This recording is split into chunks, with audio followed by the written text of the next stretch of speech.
why doesn't firstborn mean just firstborn in the context of Colossians 1 verse 15 and 18 alone? Isn't that what the creeds say? Isn't that what genitum non factum means?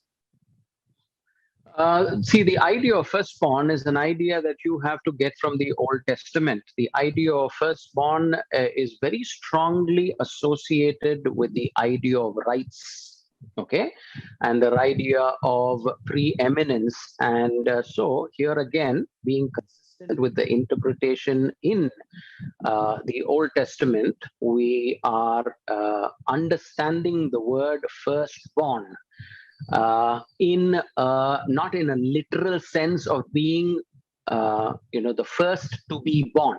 Clearly Jesus is not the first to be born. The idea of Jesus being the firstborn is an idea that certain cults promote, and these cults do a literal reading of the word first to be born.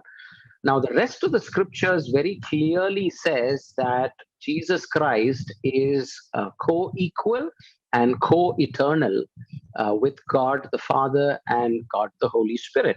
If Jesus Christ, in the rest of the scriptures, with several verses to support this idea of being co-equal and co-eternal, is indeed true, and we have nowhere else to hide those verses, we cannot use this particular verse and its literal reading as a proof text of Jesus being the first to be born.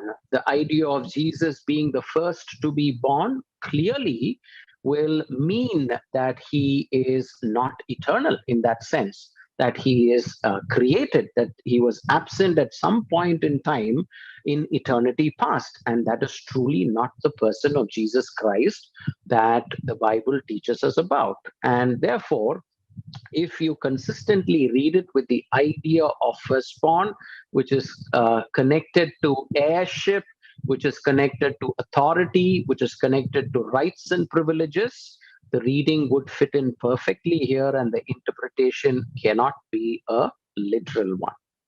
Hope that helps. Thanks. Yes, sir.